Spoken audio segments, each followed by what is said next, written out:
Hello and welcome everyone. Thanks so much for joining us this morning. My name is Nida Rahman and I'm an assistant professor in the School of Architecture at CMU. Today's lecture, which I'm very excited about, is part of a project and speaker series called Spaces of Containment and Care. And it reflects on the spatial politics of infectious diseases and health. And this project is supported by the CMU Center for Arts in Society, where I'm currently directing this project under a 3-year initiative called Borderlines. And we're also here as part of my seminar class. Hello, everyone. Space, Health, and Justice. And I'll provide a link to the broader project in the chat after I finish this introduction. The built environments and landscapes have informed perceptions of human health, and architecture and urban planning have long been utilized as tools for managing or preventing the transmission of pathogens and mitigating their effects. And we've seen this, we've become very familiar with these sort of spatial mechanisms in the last 2 years, how they control and contain disease, but also how they inform, let's say, perceptions of perceptions of or conceptions of collective and individual responsibility over health, as well as configurations of spatial justice. So I'm very, very delighted to welcome today's speaker, Sara Jensen Carr, whose work very closely has examined these intersections of design, landscape, health, urban ecology, and spatial justice. And her book, The Topography of Wellness, How Health and Disease Shaped the American Landscape, was published last year by the University of Virginia Press. And this book really helps us to situate these more recent interventions within a longer history of designing and shaping the urban landscape to inform health and healing in the United States in particular. And she's looked at this in a series of epidemics ranging from 19th century movements for sanitary and environmental reform, 20th century, mid-20th century responses to chronic diseases, as well as more recent notions of design for wellness, and particularly showing us how they weave through this history of planning in American cities. Dr. Carr joins us from Boston. She is an assistant professor of architecture, urbanism, and landscape at Northeastern University, where she also directs the Master of Design and Sustainable Urban Environments program.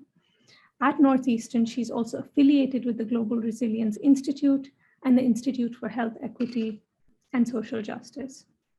Her research has been funded by awards and grants from the Mellon Foundation, San Francisco Planning and Urban Research, and the National Science Foundation. And she is a widely published author. So besides her book, she's published in academic journals such as Preventative Medicine, LA+, Places, and the Journal for Architectural Education. Her work and her research and her expertise has also been very, has been featured through interviews in the New York Times, CNN, and Foreign Policy. Dr. Carr holds a Master of Architecture from Tulane University and a Master of Landscape Architecture and a PhD in Environmental Planning from University of California, Berkeley. She's a licensed architect who has worked professionally in New Orleans and the San Francisco Bay Area, and her work has been exhibited widely, including at San Francisco Planning and Urban Research Gallery, the National Building Museum in Washington, DC, and the San Francisco Museum of Modern Art. So with that, I'm going to pass it on to Dr. Carr. Please join me in extending a really warm welcome. Thank you. Thank you so much, Nina, and thank you for the invitation. It's what a wonderful speaker series to be a part of, and I'm looking forward to seeing the rest of the talks as well. And thank you to those of you that are joining us this morning. So I'm going to share my screen, and hopefully that's the full screen, right? Not the notes. Just checking. Yeah. Okay. Great.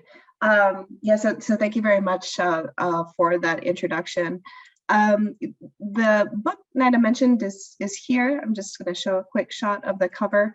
And I wanted maybe to start just a little bit about the origins of the book and to talk about my background. I'm not a historian, as you probably would have guessed from my biography. I'm an architect, and I'm a landscape architect by training. That said, most of my career, I still have been fixated on this idea of how buildings and landscapes that we inhabit affect our health. This was an interest that started probably very early on, immediately post-graduation from architecture school. I was working at a firm and we were doing healthcare facilities. And during that time, I was really enmeshed in what we would call evidence-based research, which is a wide body of research in healthcare design that really talks about how the design of hospitals, and especially exposure to things like natural daylight and ventilation and trees and plants, can really have a strong effect on acute health outcomes. But what was also interesting to me about that work is we were also dealing with questions of how not just the environment affected patients, but also doctors, nurses, and staff members in a very acute and direct way. The next part of that story and my biography is actually, I was doing this work in New Orleans and the Gulf South when Hurricane Katrina hit. So that was about 3 years into my career. And so, I was able to return to New Orleans maybe about 6 weeks after the hurricane hit, because obviously we were doing a lot of sort of immediate remediation work. And my life was really consumed with the recovery for some time. We were doing FEMA surveys, rehabilitating client buildings, trying to get hospitals back online, things like converting medical office buildings to full-scale trauma and surgery centers, because that's how sort of dire the facilities were at the time. But I was also going to a lot of community planning meetings, and a large focus of the discussion was how to, build back better, is a phrase you're probably familiar with, more sustainably, which I would say is a cousin of health. And there was a lot of talk about how do we make a healthier New Orleans. But it made me think, because it was some time before we had, working hospitals again in New Orleans. And I wondered about how, in the absence of hospitals, or really a reliable healthcare system, which is still an issue, how does the urban landscape heal and harm us? And that is really the research question that guides, not just my research, but I would say my practice and all of my teachings. And I think even, in a topic that's not explicitly about health, there's still lots of ways to come at that, especially for those of you that are maybe architecture students yourself, or landscape or urban planning students. So really, this book, which was written during my PhD. I went back to school to get my master's in landscape architecture because I'd always been interested in landscape architecture, and I think I didn't know it was really available as a profession until after I graduated from architecture school. I was interested in planning. I was interested in sort of the wider urban landscape. And I think the origins of this book started where I was just wondering, how did we get here, right? And I was starting to understand many ways that the built environment affects our health, both through direct effects of, say, pollution and climate, but also in indirect ways, right? How does it form our behavior, and how does it form your day-to-day choices of where you can go and how you can travel around the city?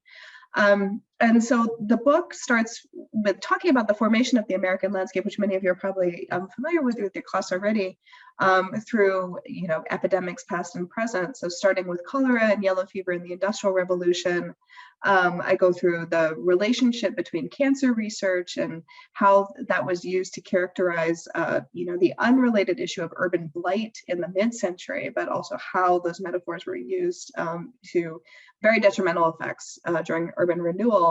And then ends with how we are kind of grappling with the physical effects of our largely auto-centric environment today, not just through sort of, behavior and active transportation, but what does it mean for climate change, which will affect all of our health in the future. Today, though, I'm going to be focusing on a section in the book that I call Progressivism and Purified Air, which focuses on how, after the cholera and yellow fever epidemics were eradicated in the United States, how the urban landscape was used to try and treat respiratory illnesses, but also the mental conditions of what people called nervousness back then that were born from urban life, and how those were addressed through architecture and urban landscape. And I think this particular moment in history is so interesting because it's probably the last movement pre the advent of germ theory where city shapers tried to address these issues on a broad scale through environmental intervention. So again, I think if you're in this class, you probably know some of this history already, but I'm just laying the groundwork, talking about the condition of American cities pre-sanitary engineering. The first, significant movement connecting built environment to population health correlates with the beginnings of American urban history and, of course, European urban history as well during the Industrial Revolution. So as factories and workforce populations grew in city centers, so did the amount of waste and sewage dumped in the streets. Slaughterhouses were often still inside city limits. There was no municipal sanitation and air pollution was rampant. So many cities undertook sanitary surveys, which were detailed accountings of neighborhoods alongside their mortality rates. One sanitary survey from New York described the literal landscape, the literal ground conditions of just one sector of the city. And the surveyor wrote that the ground plane was made up of, quote, bricks, mortar, slate, gravel, ashes, coal dust, street sweepings, oyster, clam, lobster, and eggshells, pig's hair, shavings, straw, glass, carpets, brooms, refuse materials from tanneries, crockery, bones, dead animals as cats, rats, and dogs, shoes, boots, feathers, oyster cans, old tin roofs, tin clippings, etc., etc. So that's a direct quote from the sanitary survey of 1876. So obviously it was a very severe problem that we were dealing with in the United States. And many of our American cities looked to London, which had already dealt with the cholera epidemics there. And here we can see, just an accounting, one of the, a cartoon from the newspaper at the time or from French magazine. And we see death rowing the River Thames, and the air and water is rendered very thickly. We can see those dead animals in there. So really associating illness directly with a polluted environment.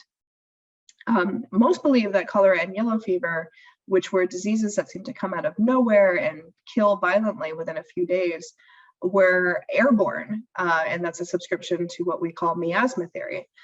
Miasma theory was the dominant framework for linking health and the environment, and that's an idea that dates back to Hippocrates on airs, waters, places, written in 400 BC, and really formulated a lot of our thinking about health and the built environment well into the early 20th century, especially in the United States, which was a little slower to catch on to germ theory when that started to be the prevailing discourse. And so Hippocrates linked what he called bad airs that would emanate from marshes and polluted water to illness. That said, miasma theory was prevalent enough that even after physicians like John Snow linked outbreaks in London to polluted water pumps, which showed that cholera and yellow fever bacterium had to be ingested, there was still quite a bit of debate, even among scientists and physicians. And here we can see a cartoon that's trying to communicate to people that these cholera and yellow fever bacterium are actually in the water. And this is supposedly, a microscope from the River Thames. And you can see this woman dropping her teacup, right, in shock, knowing that, that these diseases were present in there. So, very much a debate. To the point that Max von Pettenkofer, who was a German scientist and hygienicist, actually subscribed to Snow's theory, but he still hypothesized that severe sickness only came about when the germ or the bacterium was allowed to mutate through unfavorable soil and air conditions. And so he was still advocating for larger environmental conditions to be a part of intervention. The debate was so fierce. So speaking to the schism, Pettenkofer actually famously and purposely drank a broth that had the cholera bacterium in it in order to prove that the disease was not fatal without these predisposing conditions of the environment. And he did become ill. He did not die, so the stunt was not fatal. But I don't know if we have any cases with COVID of scientists going quite that far to prove their particular theories. But it remained an issue of debate. That said, the conditions of the city were so dire that it really required this multi-pronged intervention in the environment. The United States was much slower to accept this contagion theory. And people were also pointing to housing, specifically tenements, and the outbreaks that happened there, which, so they knew about the density of the housing units. They knew they did not have sufficient ventilation. They knew they were very crowded. They lacked indoor plumbing, and they certainly didn't have the light and fresh air. So this cartoon, which is from Frank Leslie's illustrated newspaper in 1865, was entitled "The Tenement Houses of New York: How the Poor Live in Crowded Cities, How Pestilence is Generated, How the Parents Are Demoralized and Their Children Depraved, the Great Source of Destitution and Crime." So there's a lot going on in that caption there. Social scientists who were just beginning to explore the connections between environment and behavior pointed to this physical density as a risk factor for what they called moral contagion, as well as disease spread. And again, I mean, this is something that resonates today, how we sort of wrap moral behavior up into illness. And so cholera became ever more correlated with just sort of the generalized urban condition, especially regarding dense housing. Here we can see cholera as a skeleton telling the landlord of a tenement that he is about to occupy the premises. And in those sanitary surveys I mentioned earlier, tenements are routinely described as perpetual fever nests. But ultimately, these massive outbreaks of cholera, typhoid, and yellow fever required coordinated action between planners, engineers, public health officials, and doctors. And so this first overhaul of our cities came from the massive sanitary infrastructure that was installed in the United States during the time. Many of these were combined sewage, wastewater, street runoff systems. Most of these systems are still in place today. And the purpose here was not only to move polluted water out of the city and drain the streets, but also to trap the sewage gases underneath. And so this addressed both the miasma and contagion fears of the cities. But it also extended to the paving over of naturally open waterways, and many of these were put in culverts. Marshlands were filled in, and that not only got rid of miasmic gases, but it could also accommodate industrial expansion into the city. And the outfall of these waste systems was still often directed toward an open water body, but at least it was moved out of the city. And historian Martin Malosi would call this approach that the solution to pollution is dilution, right? And so as long as they couldn't see it and it was taken out by the tides, then it wasn't an issue anymore. And so this multi-pronged strategy of both personal and municipal sanitation, which was used to alleviate density, remade or removed housing industry. This is also when contemporary zoning codes came into place. And certainly worker housing really radically remade what was previously a very haphazard landscape. This is from an 1895 edition of Harper's Weekly, which was comparing photos of the same street corners 2 years apart to show what an incredible transformation street cleaning had affected. So waste infrastructure was not just the installation of these pipes, but it reconfigured the streets of cities. They had to be longer, straighter, wider, and sometimes reoriented to make sure that you had the gravity flow to those open water bodies. To the extent that in some cities, they even thought cobblestones held miasmic gases in between the joints. And so some of those streets were switched out for pavement that could be washed down at the end of the day as well. And so, but again, 2 years, a remarkable transformation to our infrastructure in the name of health.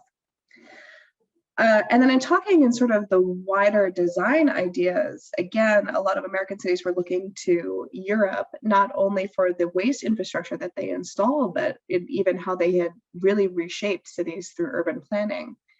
The historian Richard Sennett, in his book Flesh and Stone, discusses how many 18th and 19th century European cities prioritized circulation and movement via their street networks in the wake of physician William Harvey's discoveries about how the heart powered blood circulation. Dirt and grime were thought to clog healthy airs throughout the city, so sanitation remained a priority. Palaces and places of commerce acted as hearts that powered movement, and one-way streets were employed to maintain fast movement and mimic the directionality of veins and arteries. And we can see that influence, I think, most clearly in Daniel Burnham's plan of Chicago, which also, references Haussmann's plan of Paris. I think the important thing to realize here, though, is Burnham was also linking health and beauty to the capital potential of the city. So he, kind of dismisses in his writing what he called the remorseless enforcement of sanitary programs.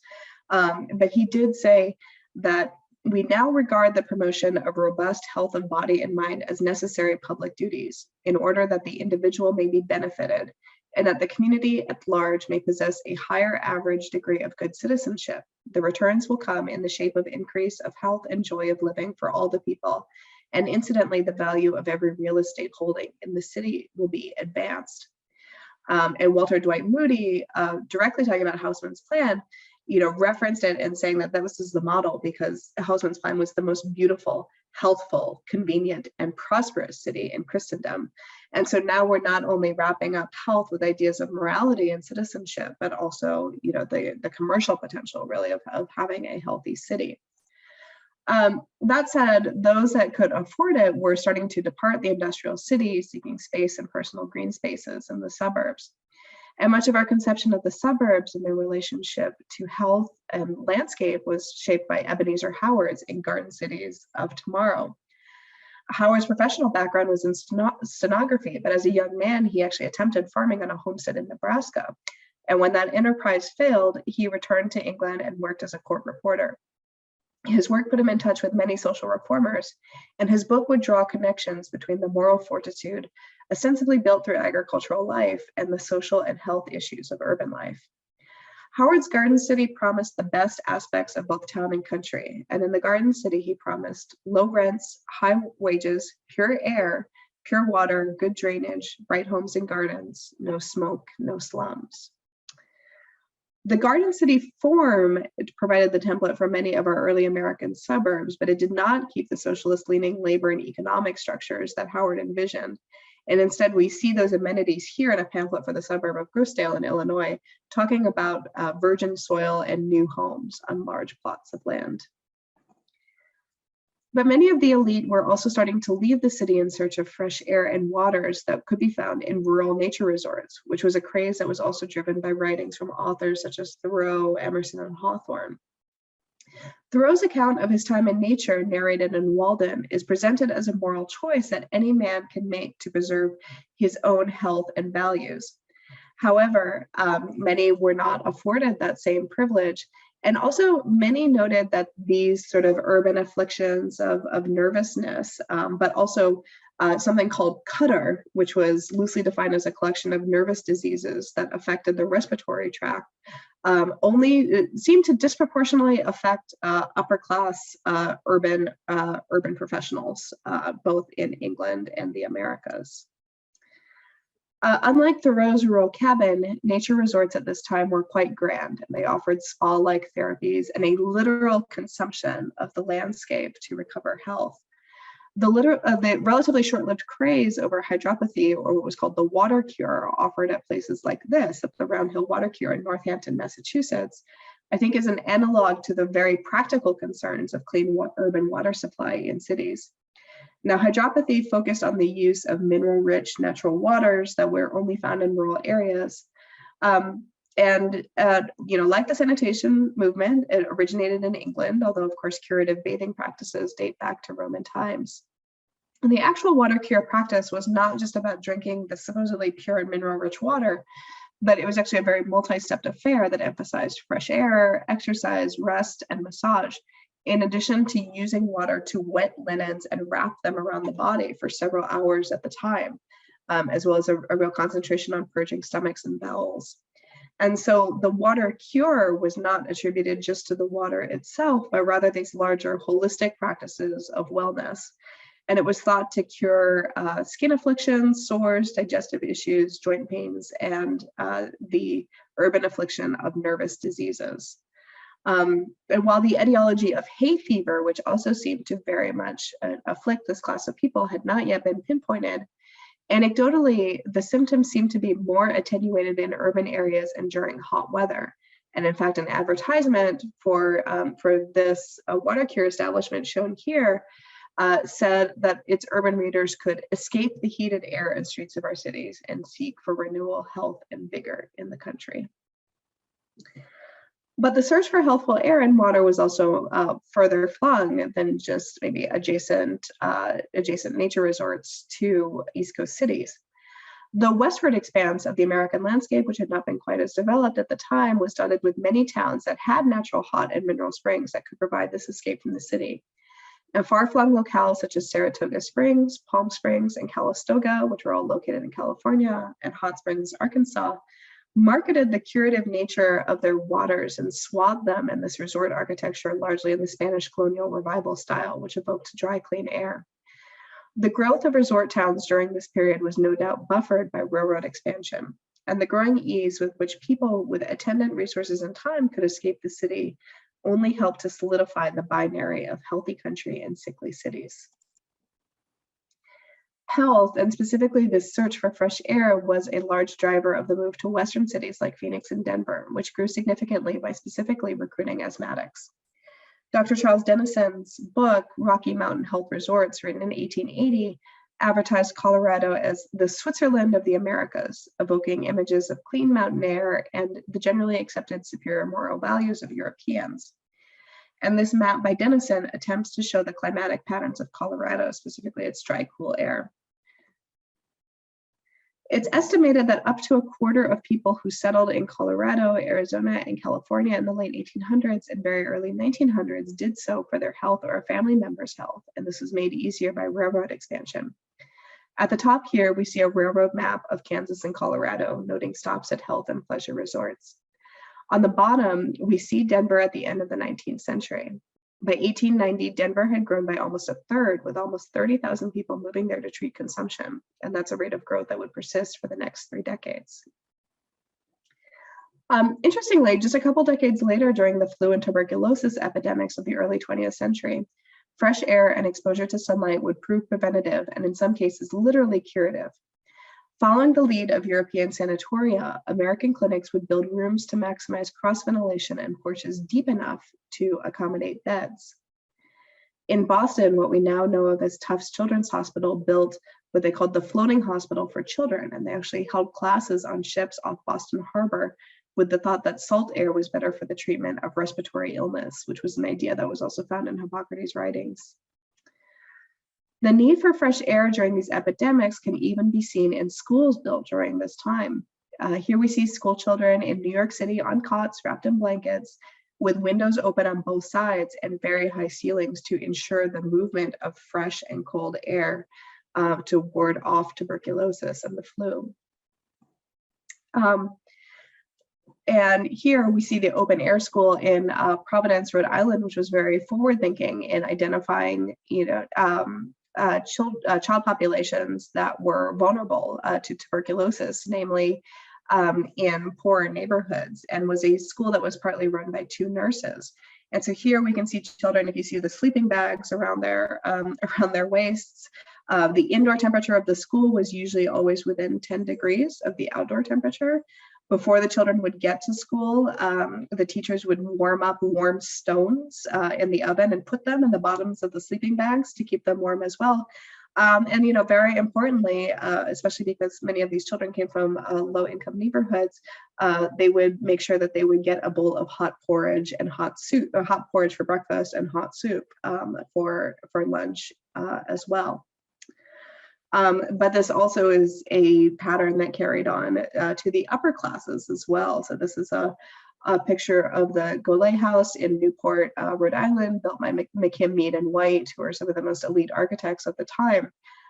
This was actually a picture that was given to me by the Newport Preservation Society, and they said, can you tell us why these are called sleeping porches? We don't know why they're called sleeping porches. And I think if you look at the time that it was built, which was the 1884s, and you look at the orientation, which was facing the ocean, given the location on the East Coast and what we know about the therapeutic thinking of the time, we know that McKim, Mead, and White likely adapted these ideas about health and fresh air into their design as well. In the latter half of this talk, though, I want to talk about the role of large public landscapes in their relationship to urban health. After the cholera and yellow fever epidemics, one question that remained was what to do with the bodies of its victims. Many people were opposed to burying them within the borders of the city, thinking that the disease could linger in corpses and make the living ill as well. Dr. Jacob Bigelow, who was a physician in Boston at the time, advocated for cemeteries to be placed outside city limits. And Mount Auburn, which was the first such rural cemetery, was built in Cambridge, Massachusetts in 1831.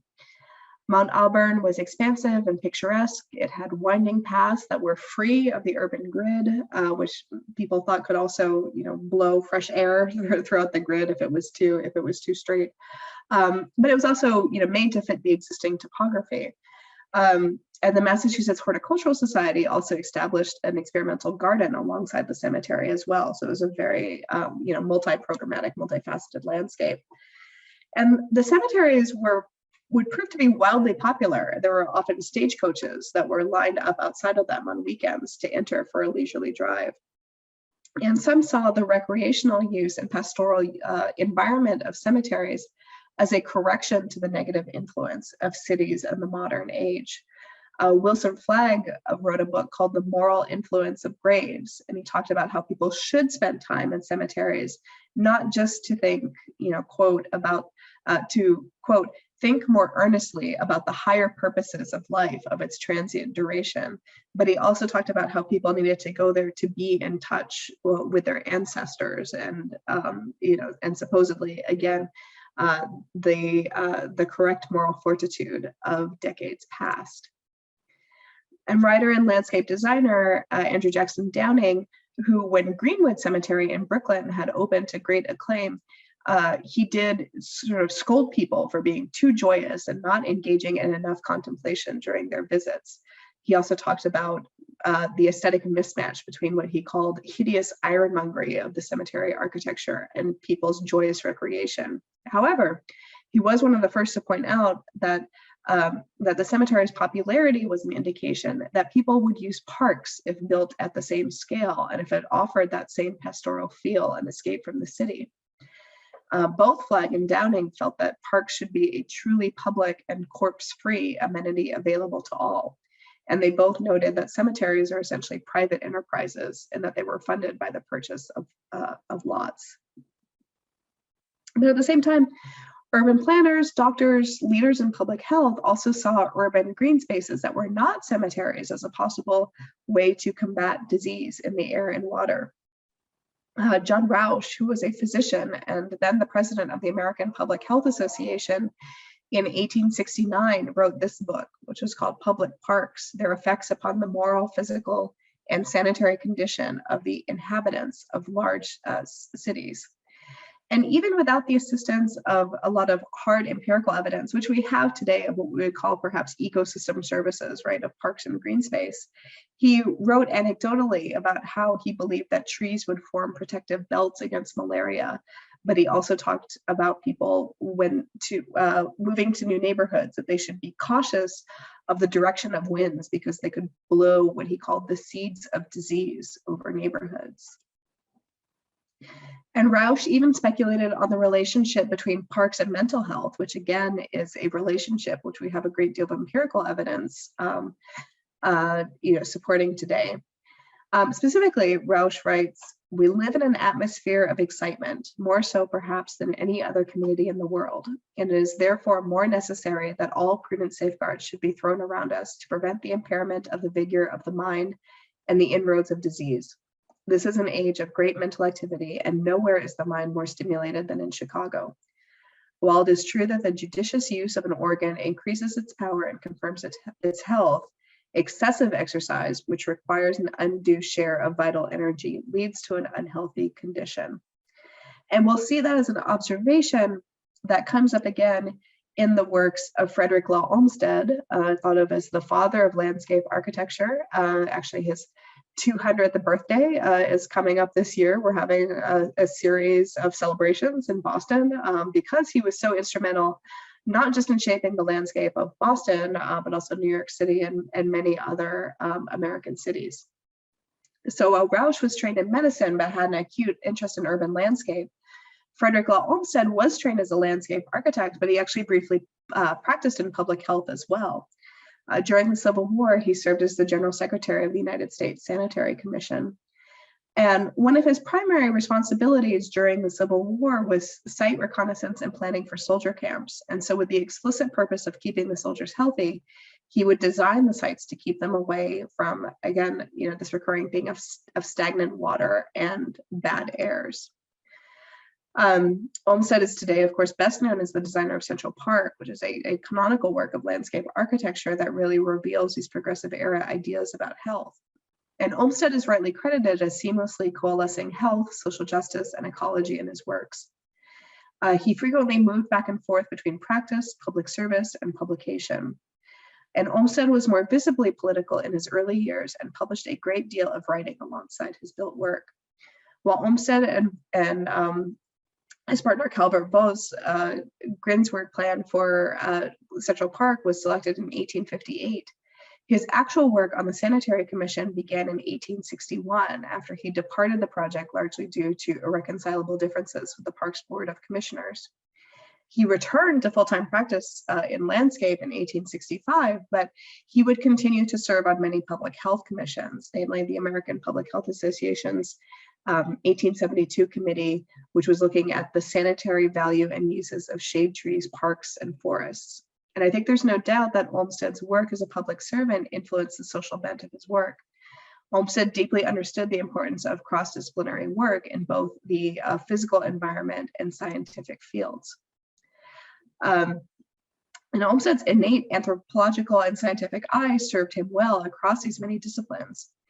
Now, his initial survey described the Central Park site as squalid, swampy, and littered with squatter shacks and large rocks, which is a narrative we'll return to at the end of the talk. But his experience with the public health department convinced him that the generalized slum conditions seen in working class neighborhoods were the root causes of disease, but they could be amplified through density, which was resulting in mass illness. And this obsession with alleviating density through green space is probably one of the most consistent threads throughout his writing. He talked about planning and reinforcing military camps, and he talked about the disease that spread through medieval cities because they were walled and compactly built. And Central Park and many of his other parks leveraged fear about the detrimental health effects of diseases to advocate for the health benefits of green space, not just for sort of direct effects on respiratory disease, hay fever, but also, the importance of providing a mental health respite from the business of the city. And again, he and Rausch, I think, were very forward-thinking in talking about what we call these ecosystem services of parks, which are well documented through a lot of environmental empirical literature today. And so here, this is, almost completely anecdotal, but in his book, in his speech on public parks and the enlargement of towns in 1870, Olmsted would say, air is disinfected by sunlight and foliage. Foliage also acts mechanically to purify the air by screening it.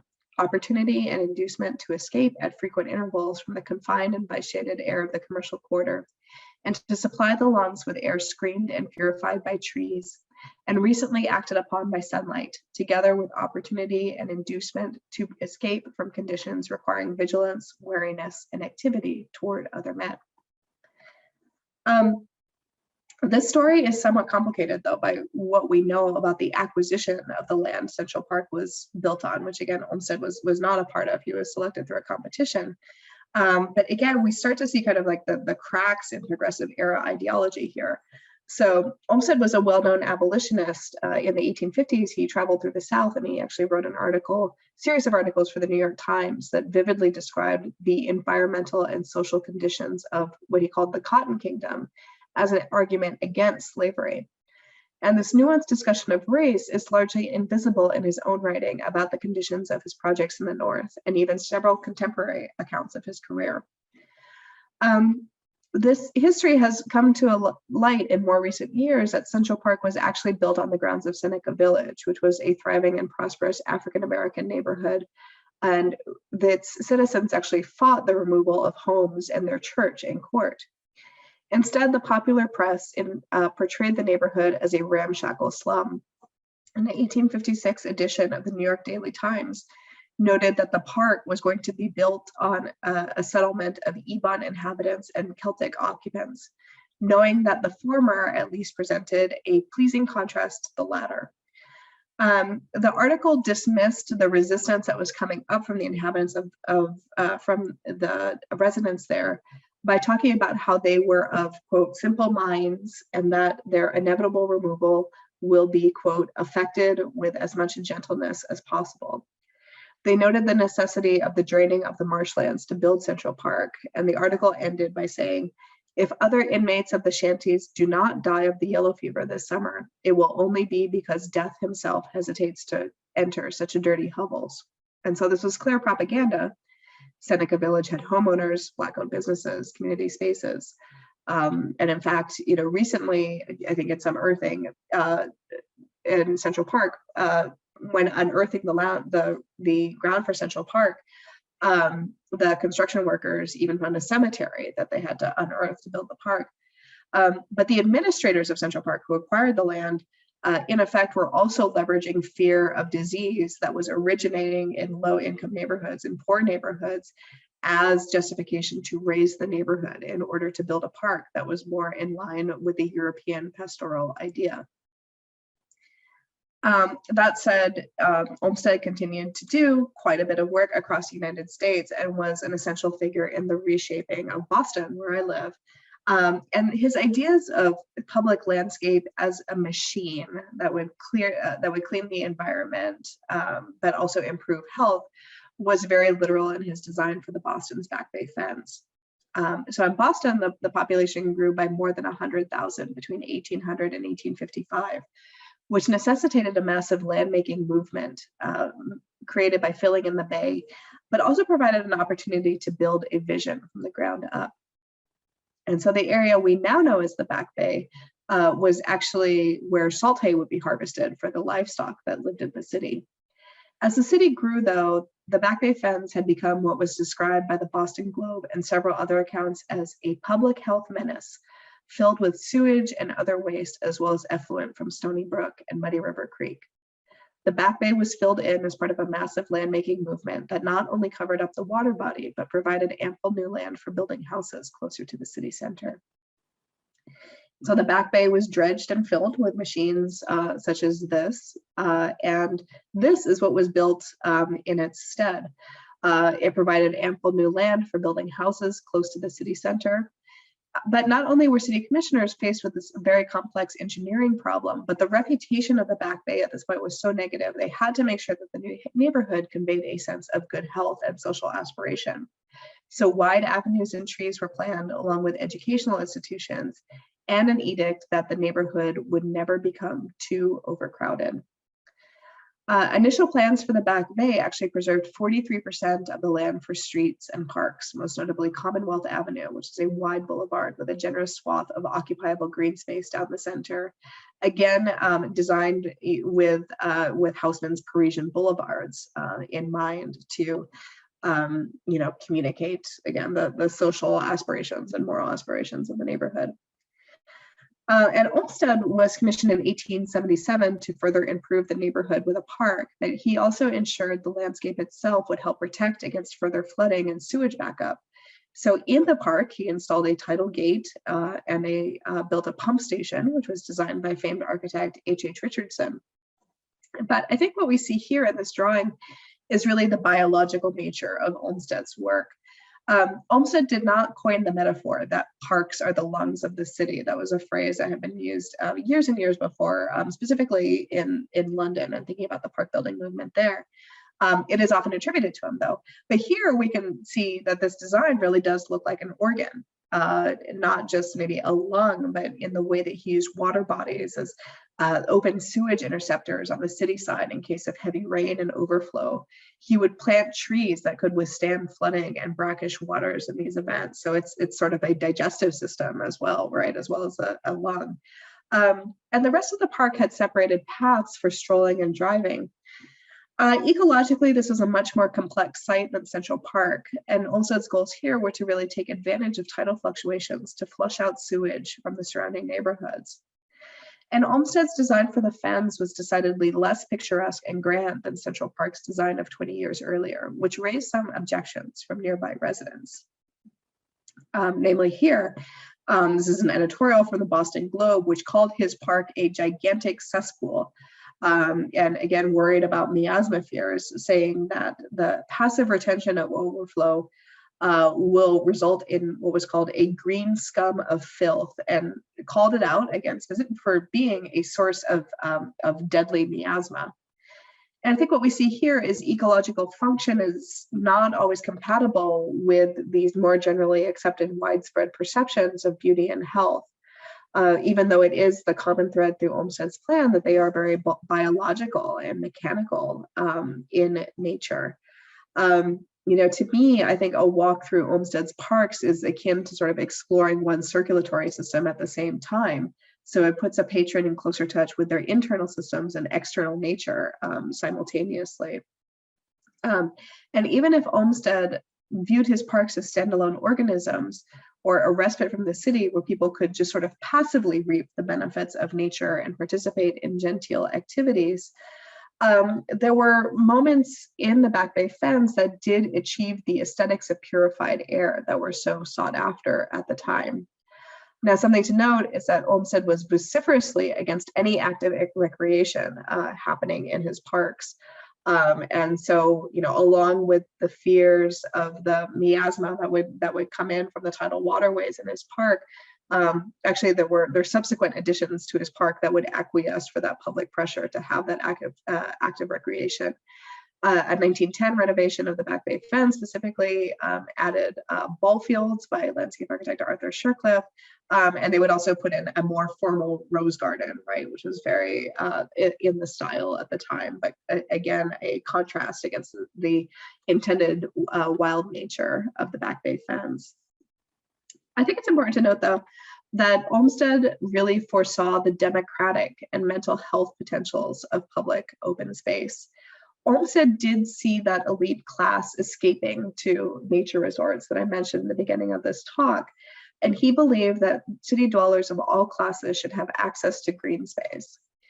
He wrote that the placement of his parks should be a place to which people may easily go after their day's work is done, and where they may stroll for an hour, seeing, hearing, and feeling nothing of the bustle and jar of the streets, where they shall, in effect, find the city put far away from them.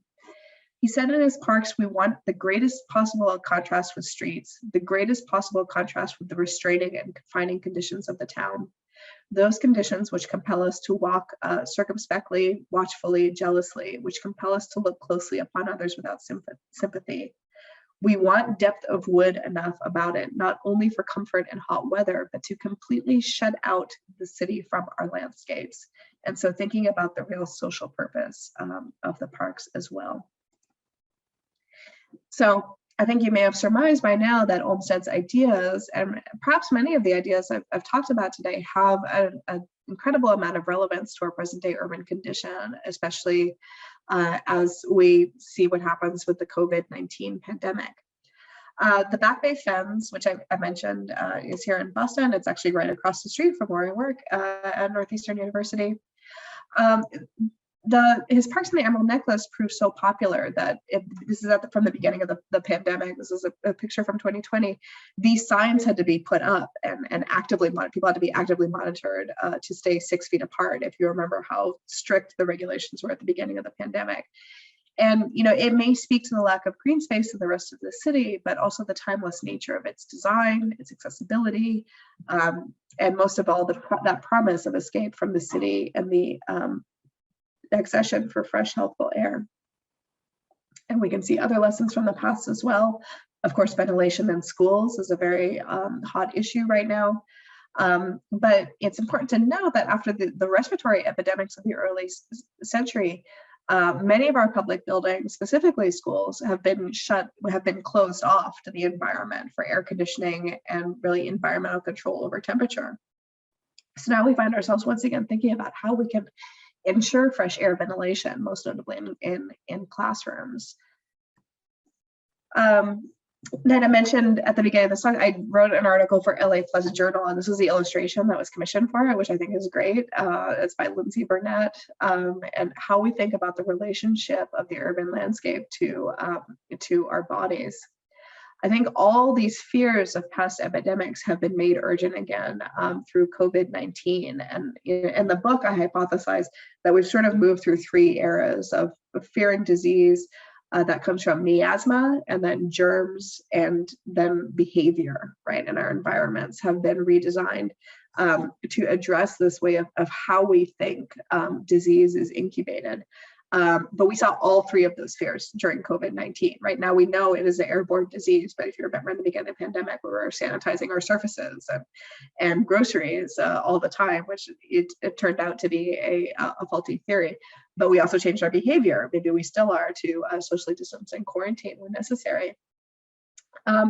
That said, I think we can also think about like how the ways past epidemics were addressed in the urban environment are still consistent to today's pandemic. Of course, green space, right, which I'm an advocate for as a landscape architect, but also ensuring, the base services of fresh air and fresh water, but also the design of where we live. And there was a lot of talk about density at the beginning of COVID-19, and I would, caution you, there's a big difference between density and overcrowding, and overcrowding is a different issue, right? Especially if we're talking about frontline workers, right, who maybe live in conditions where they cannot quarantine, right, and it's going to naturally spread. And we're seeing that, of course, in Hong Kong right now, with many of the service workers that are in overcrowded housing and can't escape. So I will leave you with this. The environment does not cause or cure disease, but I think it is a key factor in either providing opportunities for health or creating the risk of debilitating illness. And there's a real social benefit to thinking about the urban landscape as well. So I'll offer this last parallel to think about, and maybe we can talk about it more after the talk. I began this talk referring to my own experience after Hurricane Katrina. And the reason I went into landscape architecture is because I realized at that time how the urban landscape is where 3 of the primary crises of our time, climate change, racial justice, and health, intersect. But it also has the power to address them if we can learn from history, and if we can learn from maybe some of the fallout of these past movements as well. I think this is very much true, not just of hurricanes, but of the COVID-19 pandemic as well. And we've seen how it has shattered our tenuous systems, how it lets the light in, how it harshly reveals how we've neglected places and populations over time. And so if we talk about the importance of Olmsted's work and others, I want to be clear, this is not an exhortation to build things the way they used to be, but to really acutely understand the pressing issues of our time. And what is going to be an ever more complicated context. And if we talk about the changing uses of landscape, this is Franklin Park, which is thought of as the crown jewel of the Emerald Necklace here in Boston. Olmsted designed beautiful open landscapes, but he also left a great deal of writing about their benefit, but also how they should be used. And specifically in Franklin Park, he wrote that there should be no men's athletic teams, or no women athletic teams at the time, no activists, and no speech makers would be allowed in the park. And we can cut to another photo from 2020, that Franklin Park was the site of one of the largest Black Lives Matter protests in Boston. And I think, when we understand, when we kind of exalt the way things were built in the past, we should also understand that Olmsted was radical, and he understood that cities would change and his landscapes would far outlive him. And we have to go back to that first democratic concept, that he believed that the value of public parks is that they would be accessible to everyone, from the working class to the elite, that they would all use it as a resource, and that parks are a public health infrastructure that needs to be in everyone's best interest. Now, when the dominant framework of disease causation shifted from miasma theory to germ theory, there was also a shift in thinking about health as a collective endeavor, and a shift to thinking about health as a responsibility of the individual. And what has happened in that is we have left our most vulnerable to languish, not just in the face of disease, but also in the condition of their physical environments. I think "I Can't Breathe" speaks directly to the oppression and violence that's inflicted on Black Americans, but it also speaks to the inequality of the built environment of many communities of color that are still fighting for these basic provisions of clean air and clean water. And these are the same communities that were hardest hit by COVID-19 and will be hardest hit by the effects of climate change in the future. So I do think how we design our cities to provide breathing spaces for all our citizens is just as urgent an issue today as it was over 100 years ago. So thank you.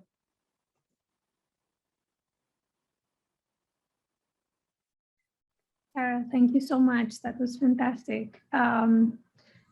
So, of course, I have questions, but I would love to maybe first open it up to others. And then if there's time, I'll definitely also chime in. Sure.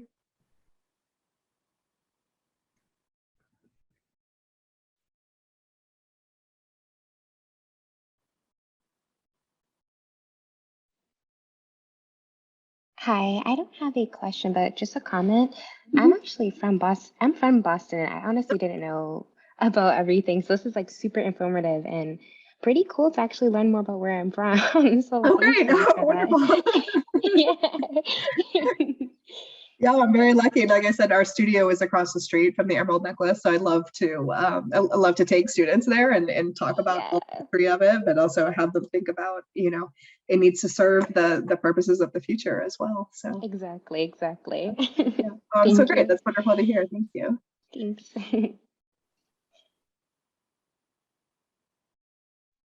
I have one question that came up in my mind while listening to you talking about the park. So like back in the days, we created this like the parks in big cities to enhance the mental or like physical health of the people. In your opinion, do you think there are gaps to the accessibilities to those parks? Like, are the people, like, is everyone equally welcomed? Do people feel safe as welcome, like in like regards of race and social status? Do you have any opinions on that? Yeah, I have lots of opinions on that, and I think we can't talk about it in a broad brush, but I would say the topic of park equity is what I call it is very important for any practitioners in the built environment to be aware of. Not just in accessibility, and actually this is an issue with Franklin Park, right, that they're trying to address now, that there's lots of like high-speed roads now that have been built around Franklin Park, and they've been built on the side where there are communities of color, and so they can't access it as easily. I see Taylor's nodding her. Sorry if I pronounce that correctly. So access is a big issue. First of all, if we think about the infrastructure that has grown up around those parks, but also thinking about, yes, what uses do we provide in those parks? Is it correct for the population? Is it what the population needs? And I think that's a large part of how we should think about health and the built environment. Is all health is hyper local, right? And what could be used by one neighborhood is not needed in the other neighborhood, right? So a lot of neighborhoods are prioritizing safety, and that's in terms of pedestrian access, but also crime would be another issue. And maintenance, right? Are we putting the work into maintenance of all of these parks equally across the city, or are we giving more maintenance to parks that are not needed? Or parks that need it.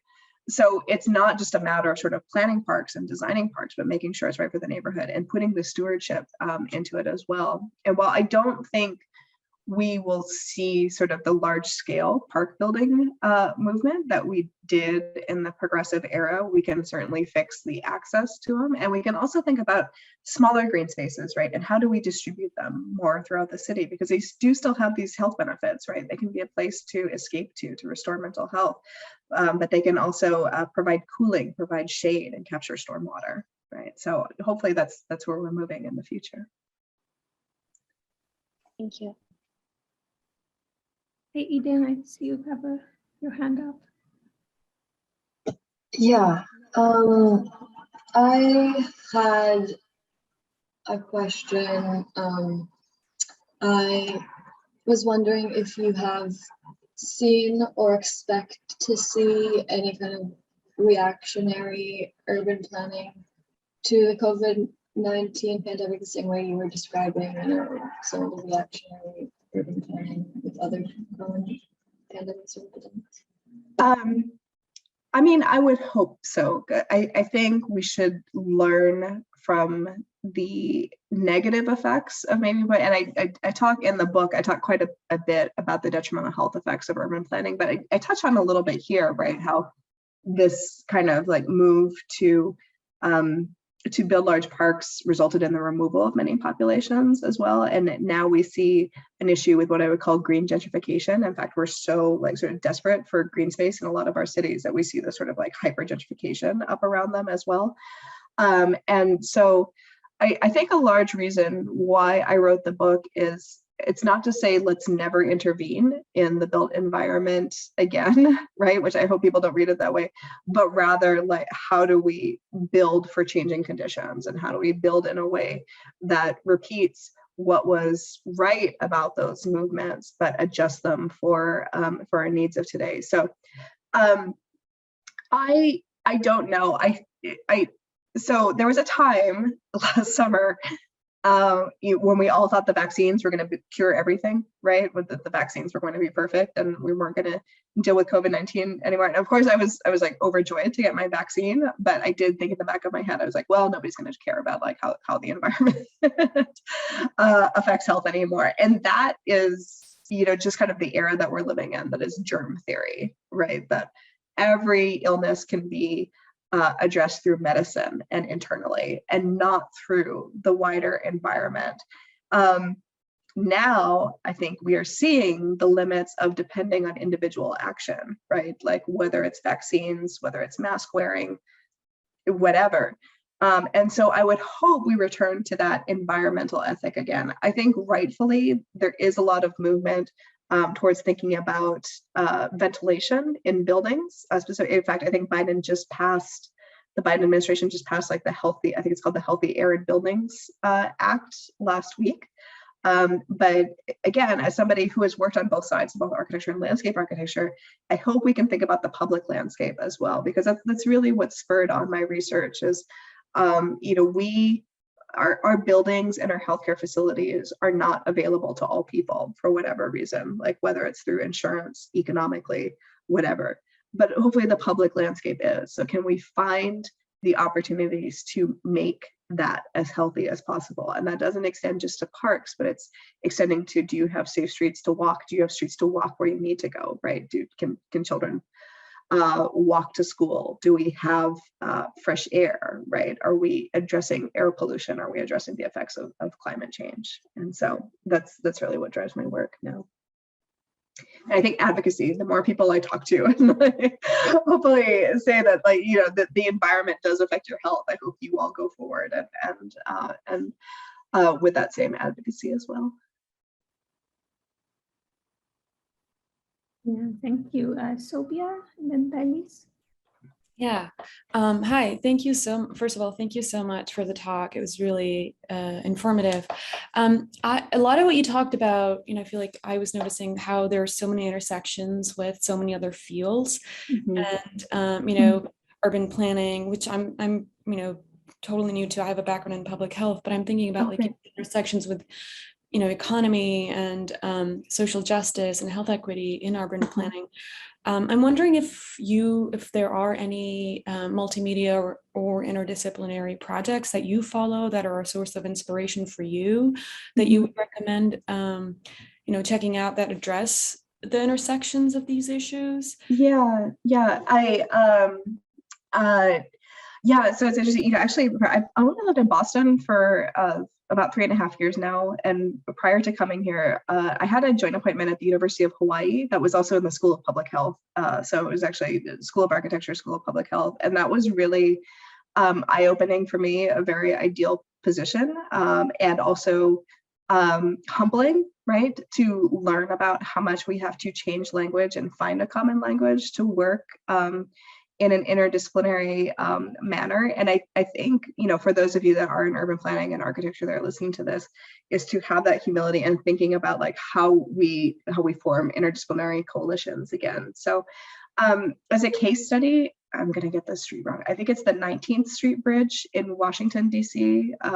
Bridge Park project, which has really been held up as a model for equity and health and also great design, because it was not just about the design to convert a bridge to a park, but they had a lot of policies in place to make sure people could stay in their homes after the park was built, to invigorate local businesses, so people that had lived there for a while. And so again, that's not just the design, but it's a lot of it's a lot of planning. It's a lot of planning and economic projection as well. So that's something I point a lot of students to as a great model of bringing those together.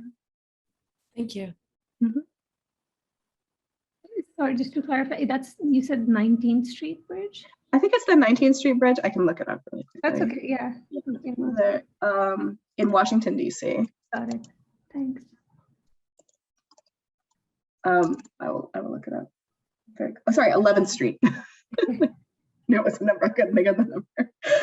11th Street Bridge Park was a great project there. Yeah. Elise and then Chandra. Hi again. Hi. So I feel like in general, like the concept of like environmental science or environmental health is like not like a new topic, but I feel like it's one that people are not familiar with. That's why advocacy is like so important. But like, what are some other ways we could like educate people and like actually have them listen? Because like I'll try to talk to people about like, you know, why it's good to have green spaces and stuff like this. And like I feel like they understand it, but I also feel like it kind of goes over the head a little bit. So like what would be like the best approach to kind of like, you know, advocate or just educate people a little bit more so they're aware of like how the environment can hinder their health, but how it could also help their health? Oh yeah, I mean, I think it's a great question, and I think it depends what kind of audience you're talking to. Like if you are talking to, I actually have to say, you know, working in a school of public health, it actually took me a lot of like as an architect, I had to convince people in the School of Public Health that the environment affects health. So sometimes it starts with that, because I mean, the like social, and I was in social and behavioral health in that group, but the epidemiologists like really had to convince that the environment is right. So I was just gonna say, it's not a given like to groups that you would think. So that group is driven by data, right? That group is driven by research and looking at health outcomes and longitudinal studies, which luckily we're getting more and more of. But if you're talking to a lay audience, then I think it's just talking to them about their day-to-day life is a big part of it, right? And taking them to a street or taking them to a neighborhood where they can walk around, because I think people hear these words like density, right, and complete streets, and they can't attach a built environment to them. And as a designer, as a planner, I'm a big fan of show don't tell, right? So can you bring people to these and just ask them how they feel, right? Bring them to a park and just talk about you know, how do you feel? What would you like to see there? You know, or, you know, bring them outside and say, can you walk to the grocery store? Can you walk to a street? Why can't you walk to a school or a common space or something like that? And I think it's about, and this is a public health practice, right? It's understanding people's lived experiences, because you can't change behavior or sort of these preconceptions without understanding where people are coming from in the first place. Yeah, exactly. Thank you.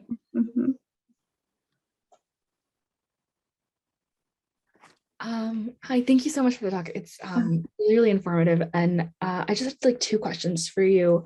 One was about kind of like we read about it in the book, and then as well as you talked about it, kind of this transition from like the community to the individual, and how that kind of shifted the way that we kind of then thought about public health and city planning. And so I know it was kind of like the garden city where it was like everything was kind of walkable and accessible.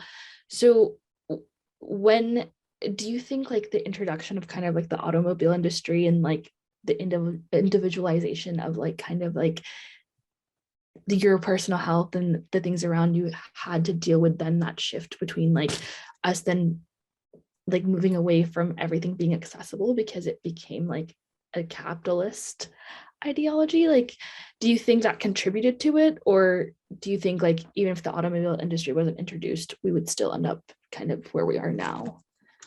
Oh, I mean, I don't know. There's a huge like ban cars sector, like for urban planning and School of Health. I don't know if like it's not that simple. I would say that, but I do think like we have created an environment without health in mind, right? Like health used to be kind of a primary way to thinking about how we plan cities, and then when we thought we could address it through medicine instead, then yes, we're like, why not build, like, we're building as fast as possible, right? And the easiest way possible.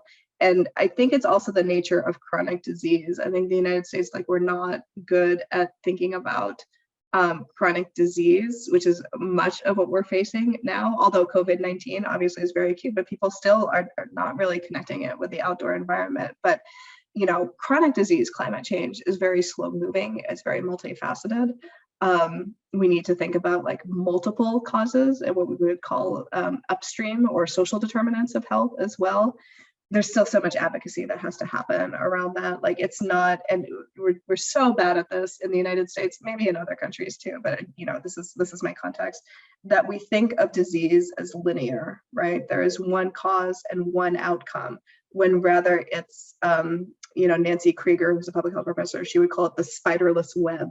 So, you know, your health outcomes come as like big threads and small threads, right? And that really from us. And that's a complicated concept. I mean, you know, the web gets at it.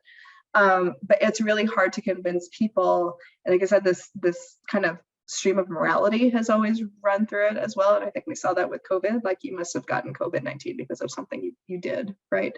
Or you are, people are obese because you chose the neighborhood you live in, right? And that's the result. If anybody's connected to the environment, it's because of that. Or like, if you wanted to be healthy, you would live in a walkable community. That's not true, right? There are so many of these sort of like exterior forces of economics, of inequality, and of healthcare access as well. And so it really starts with, and again, it's really hard, like, how do we move from this very linear model of health, which was maybe true with cholera and yellow fever and sort of contagious vectors, to, you know, the spiderless web.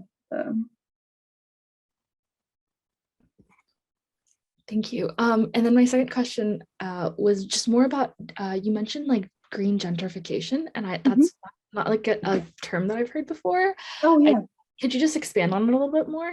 Yeah. Actually, I write about it a little bit in the book. And it's interesting. I think prior to the Trump administration, gentrification was actually on the CDC website, right, as a possible, like, as a factor in health, because gentrification leads to displacement, right? It has economic outcomes that are detrimental to effect. It's stressful.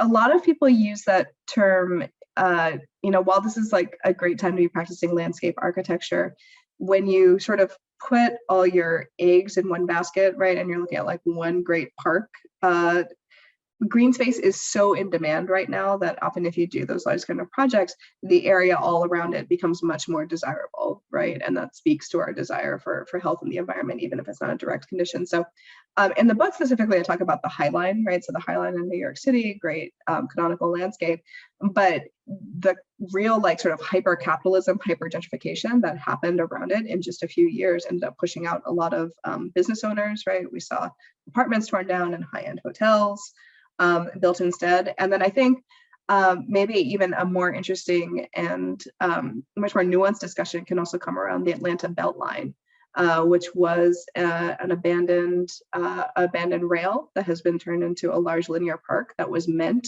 to cross through many neighborhoods in the name of park access, but instead, without the plan in place around it to keep existing residents around there and to help existing businesses, they're seeing a lot of gentrification around there as well. And so it's not just about health either, but we see a pattern of green gentrification around maybe parks that are planned for climate resilience, right? And even though we didn't have a name for it back then, that's what I saw in New Orleans right after Hurricane Katrina is people were talking about building more sustainably.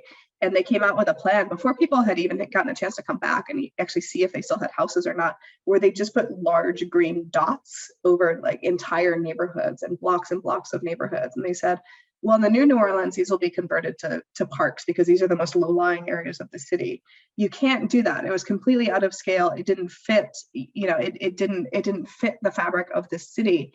And you have to grapple with a lot of complicated questions of what is right or best when you are dealing where people live, right? So it has to be much more incremental, and it has to be done in cooperation with with the people that live there. And unfortunately, like we've seen, actually, I'm about to go back to New Orleans next week for a workshop. I think we've still seen that, Hurricane Katrina pushed out a large portion of the Black population hasn't been able to return, right? Because there were no tools, there were no protections in place for them to come back.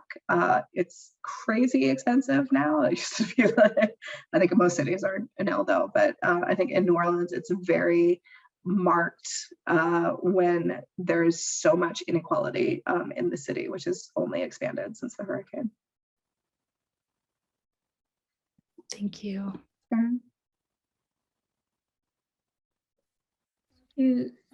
We're right at time, and I don't want to hold you up. Sara, this was absolutely fantastic. And, all of the questions that I had actually kind of built or are very related to what you were just talking about questions of displacement and removal. And I had been thinking about that when you were talking about kind of sanatoria building, as well as the kind of movement west, and kind of how these histories also intersect with settler colonialism. Right, yeah. But we can have that conversation perhaps at a different time, because I don't want to kind of keep you longer. This was an absolutely fantastic conversation, and your talk was really sort of wide-ranging and sort of coming back to some of these immediate questions and tying them so nicely is really useful for all of us. So thank you so much. Thank you. Thank you for the wonderful questions. Thank you.